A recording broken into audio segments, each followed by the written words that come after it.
Welcome to the deep dive. Our mission today is to take one of the most classic, high drama, hypothetical disaster scenarios, the planet Yeah. stopping its spin, and just strip away all the movie cliches. We're focusing purely on the physics, the geophysics, and the cold, hard reality of what would actually happen. Imagine this.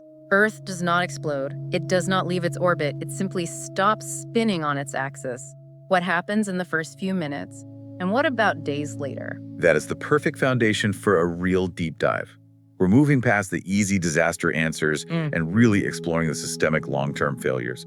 So let's do it calmly. No movie drama, just a clear timeline. Absolutely. And there are two very distinct scenarios to analyze here. The results could not be more different. You've got an instant stop, a sudden violent braking, or a very, very slow slowdown. And the results are, well, they're vastly different. Okay, let's unpack this. First, just to be clear for everyone listening, when we say stop spinning, we mean the daily rotation, right? The thing that gives us day and night. Right.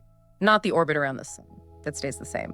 We're talking only about the daily rotation. And the real variable here is how fast it stops. Exactly. That changes everything. If it stops in, say, a few seconds, inertia is the main problem, the sheer violence of it.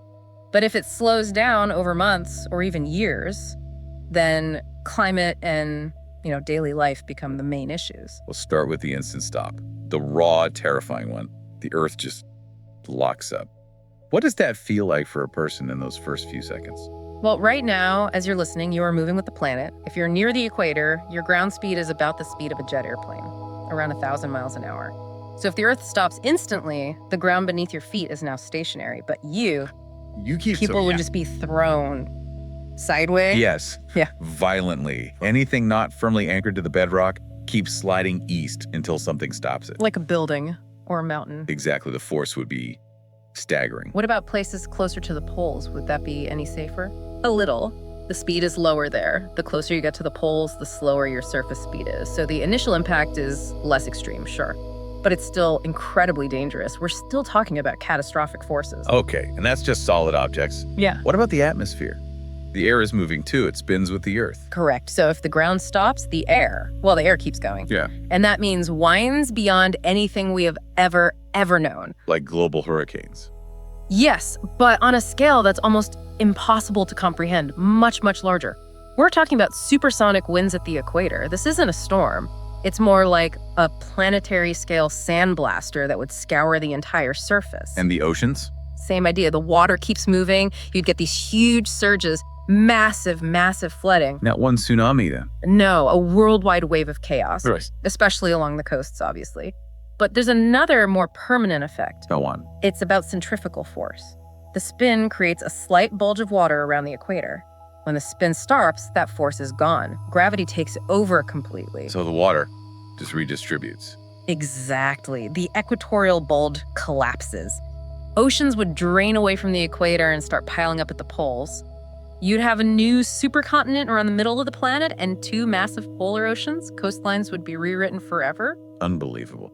So even if some people somehow survive the first few hours, the first day. Which is a huge if. A huge if. Yeah. But if they do, the next problem is simple. No rotation means no normal day and night. Right. One side of the planet faces the sun all the time. The other side stays in total darkness. Exactly. Over time, the day side just heats up and up and up. It would boil off the oceans there, and the night side gets colder and colder, freezing solid. So where could people even live? Is there anywhere? The best zone, probably the only zone, would be near the border between light and darkness, that constant twilight region, the Terminator line. But I imagine that wouldn't be very pleasant. Oh, not at all. It would likely be a zone of the most violent weather imaginable. You'd have incredibly hot air from the day side constantly rushing to meet the freezing cold air from the night side, a permanent planet-sized storm front.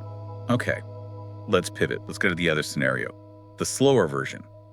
Earth slows down gradually. Over centuries, maybe? Then you avoid that instant violent shock of inertia. The winds and the water would adjust slowly, but the days just become longer and longer. So a day could become 30 hours, then 50, then Yeah. hundreds of hours long. Yes, you'd have these incredibly long periods of intense daylight, then equally long periods of crushing darkness. That would hit farming and ecosystems first, right? Absolutely. Most life is tuned to a 24-hour cycle. It's built into our DNA. You'd disrupt everything from photosynthesis in plants to the circadian rhythms of animals. So humans would have to adapt. Massively. We'd have to rely on protected agriculture, maybe underground farms, huge energy storage systems to get through the night. And we'd probably have to move to more stable regions. And psychologically, I mean, we need a day. We need that rhythm. We would create one. It's the only way. We'd have to build cities around it. Artificial light, strict schedules, entirely controlled environments. So daytime becomes a human agreement, not a natural clock. It's just a schedule we all agree to follow inside a bunker somewhere. Exactly. Okay, let's do a final summary. An instant stop means, well, it means disaster from inertia, wind, and water.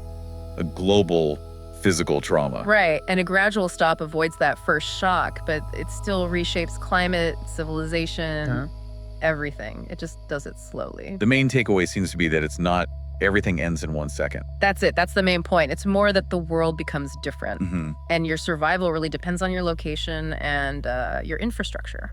This has been fascinating. What about next time? What are our options for the next deep dive? We could do, what would we see if the oceans were drained? Or something more practical, maybe. A deep dive on surviving natural disasters with the tech we have now. Both sound good. That ocean one, wow.